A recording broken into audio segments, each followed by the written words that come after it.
कैसे है साथियों। जय भीम। मैं हरिकेश्वर।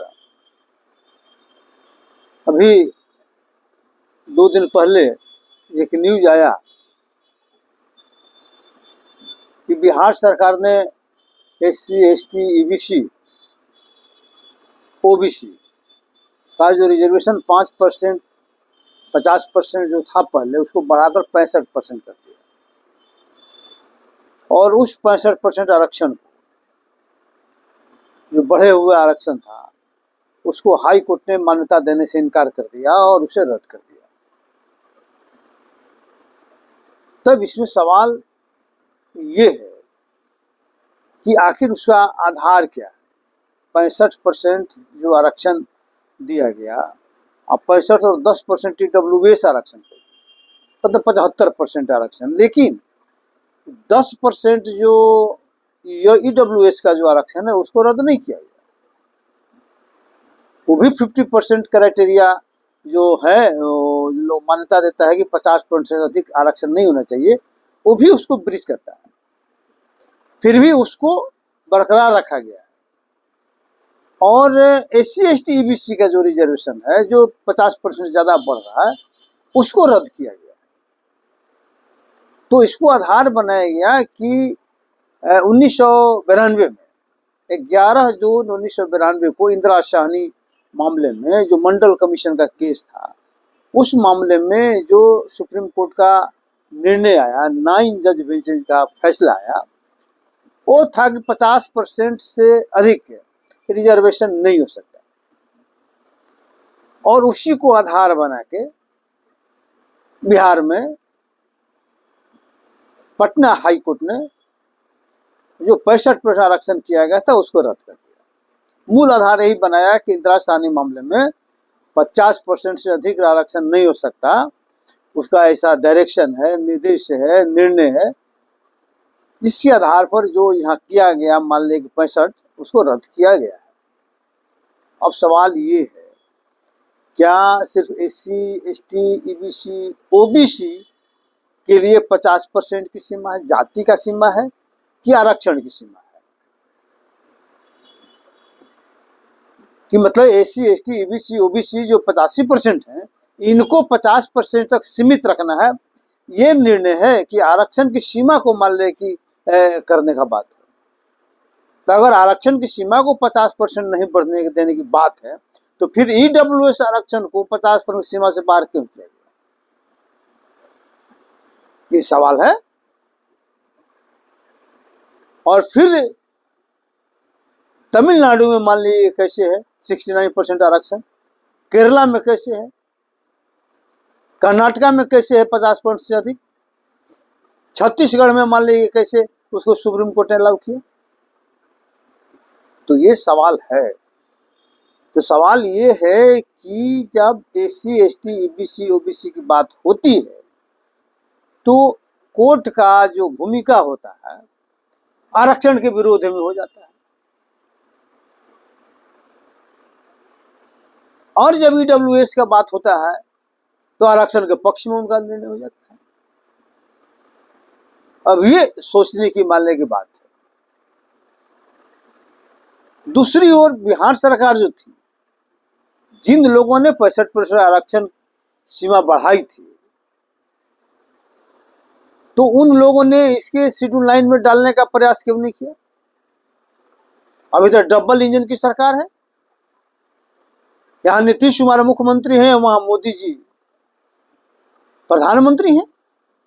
और मोदी जी बार बार जो है कहते हैं कि हम आरक्षण और संविधान के लिए कुछ भी मान ले कर सकते हैं, SC ST OBC के लिए हम सब कुछ करेंगे। तो वे क्यों सो गए? क्या दिल से बोलते हैं मोदी जी, या ऊपरी मन से बोलते हैं? क्या सामाजिक न्याय का मुद्दा जो है बीजेपी के लिए जहर है या अमृत के समान है? तो अगर जहर है तो मोदी जी क्यों पिएंगे? अगर अमृत है तो फिर क्यों नहीं जल्दी पीकर मान लीजिए मामला को समाप्त कराते हैं? तो कहने का मतलब है कि कहना और करना दोनों में अंतर है। अभी जो माहौल गर्म हुआ, आरोप लगा बीजेपी पर कि बीजेपी संविधान विरोधी है और आरक्षण विरोधी है, तो किस तरह से मान लीजिए कि जो मोदी जी ने छटपटाकर और कहना शुरू किया कि हम तो संविधान के रक्षक हैं, हम आरक्षण को खत्म नहीं होते जीते जी। उनके बदले में चिराग पासवान ने बढ़ चढ़कर बोलना शुरू किया। आज कहाँ है चिराग पासवान, आज कहाँ है नीतीश कुमार और कहाँ है मोदी? और जानते हैं सबसे बड़ा सवाल यहाँ कहाँ है कि आरक्षण को, सामाजिक न्याय को, ये जो सारी जो पक्ष विपक्षी पार्टियां हैं, ये कल्याणकारी योजना मानती है, गरीबी उन्मूलन कार्यक्रम मानती हैं। इसीलिए उसी रूप में देखती हैं, उसी रूप में लागू करते हैं, प्रतिनिधित्व देना चाहती नहीं है। और इनके जो समर्थक हैं, इनके चाहने के चलते, इनकी जो परिभाषा में सामाजिक न्याय का इनके समर्थकों में भी है, इसीलिए वो कहते हैं कि भाई उसमें जो अमीर लोग हो गए उनको हटा दीजिए, आप क्रिमिनल लगा दीजिए, एससी एसटी में भी, ओबीसी में तो लोग लगा ही दिया है, इसमें भी लगा दीजिए। तो जब क्रिमिनल जहां मामला हो गया, इसका मतलब प्रतिनिधित्व को निगेट करने का मामला हो गया। प्रतिनिधित्व मतलब योग्य लोग प्रतिनिधित्व करेगा ना, योग्य लोगों को छांट आप दीजिएगा गरीबी अमीरी के नाम पर। तक गरीबी अमीरी के नाम पर छांटने का मतलब है कि उसको आप सचमुच में गरीबी उन्मूलन कार्यक्रम के रूप में आप देखते हैं। तो मूल समस्या यही है, यही वजह है कि एक तरफ सरकार आरक्षण के पक्ष में बोलती है, दूसरी तरफ उनके समर्थक जो है आरक्षण के विरोध में बार बार बोलते हैं। तो यही कंट्राडिक्शन। तो ये लड़ाई सफल कैसे होगा भाई? ये तब सफल होगा जब एससी एसटी ईबीसी और ओबीसी के लोग इस बात को समझेंगे कि दरअसल आरक्षण और सामाजिक न्याय कल्याणकारी योजना नहीं है, गरीबी उन्मूलन कार्यक्रम नहीं है, बल्कि ये सामाजिक प्रतिनिधित्व का मामला है, सक्षम और निर्णायक प्रतिनिधित्व का मामला है। और सक्षम और निर्णायक प्रतिनिधित्व सत्ता में बैठे लोग एससी एसटी ईबीसी को नहीं देना चाहते हैं, इसीलिए तरह तरह का उसमें अड़ंगा डालते हैं।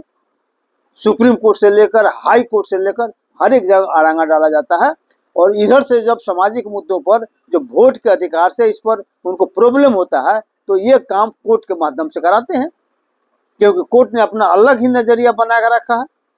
कोर्ट जो है अपने हिसाब से संचालित हो रहा है, उसमें जनता का कुछ लेना देना नहीं है, कॉलेजियम सिस्टम बना हुआ है।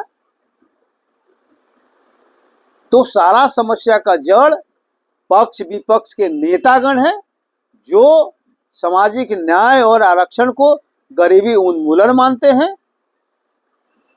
ये कल्याण का मुद्दा मानते हैं, किसी को मदद करने का मुद्दा मानते हैं, किसी को सहानुभूति दिखाने का मुद्दा मानते हैं।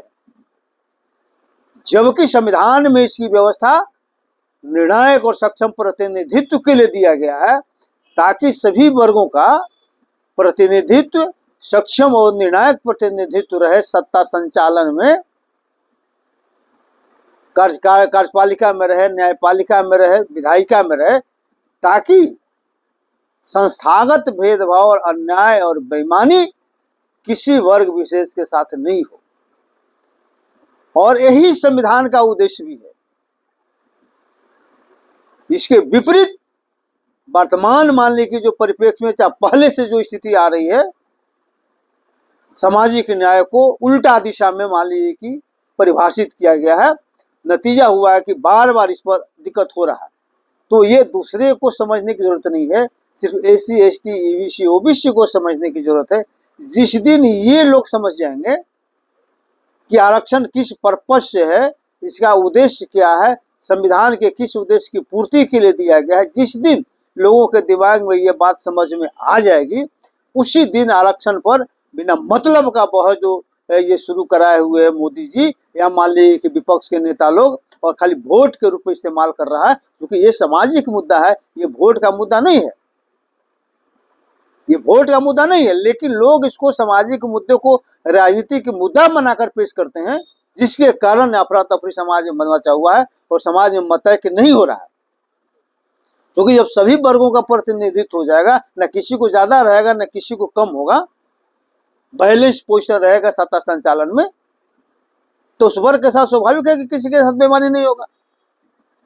तो शुद्ध अंतःकरण से जो डॉक्टर अंबेडकर ने संविधान में व्यवस्था किया, उसके उलट सत्ताधारियों ने इसका इस्तेमाल किया। नतीजा सबके सामने है, समाज में आज भी भेदभाव और बेईमानी पूरी तरह से लागू है। तो साथियों, मेरा अनुरोध सिर्फ SC ST EBC OBC से है कि आप इस चीज को समझें कि आरक्षण और सामाजिक न्याय क्या है।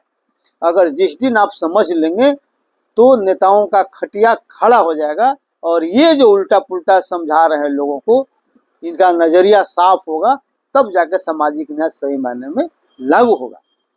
इसलिए सिर्फ नौटंकी ये लोग करता है आपस में, जो नूरा कुश्ती होता है ना, कि संविधान और आरक्षण के लड़ाई में सिर्फ नूरा कुश्ती मालिक दोनों करते हैं, जबकि दोनों की मानसिकता एक है, दोनों की सोच एक है, दोनों एक ही तरह की बात सोचता है, दोनों कल्याणकारी योजना पूछता है, दोनों मान लेने के पूछता है कि ये जो सोशल जस्टिस और ये है कुछ नहीं है, ये सिर्फ गरीबों को मदद करने वाला है। और मोदी जी ने तो कह दिया कि अमीर लोग का सेवा करेंगे ये लोग, गरीब लोगों को कल्याण करेंगे, मदद करेंगे अमीर लोग। तो ये इसको समझना पड़ेगा। हमको लगता है कि ये बात समझ में आना चाहिए। और जो कोर्ट वगैरह है, कोर्ट को कहता है कि भाई आपने अपना बात रखा है नहीं, तो साफ निकल जा रहा है। अरे तुम देखो भाई, जब 50% सीमा जब EWS में टूटा तो उसको क्यों नहीं रोका कि यहाँ मान लेकर रोक रहा है? इसका मतलब कि जो बिहार सरकार ने जो 500 करोड़ रुपया खर्चा किया, उसको मान ले कि तुम बर्बाद करने पर तुले हुए हो। तो साथियों, उस पर गंभीरता से सोचने की जरूरत है और आगे लड़ने की जरूरत है, ताकि संविधान के अनुरूप सामाजिक न्याय और धर्मनिरपेक्षता को स्थापित किया जा सके और समाज से जो सांगठनिक, जो संस्थागत भेदभाव है, बेईमानी है, अन्याय है, उसको जड़ मूल से समाप्त करना हम लोगों को संकल्प लेना पड़ेगा। और इन्हीं संकल्प के साथ आज अपनी बात हम समाप्त करते हैं। जय भीम, जय भारत, जय संविधान।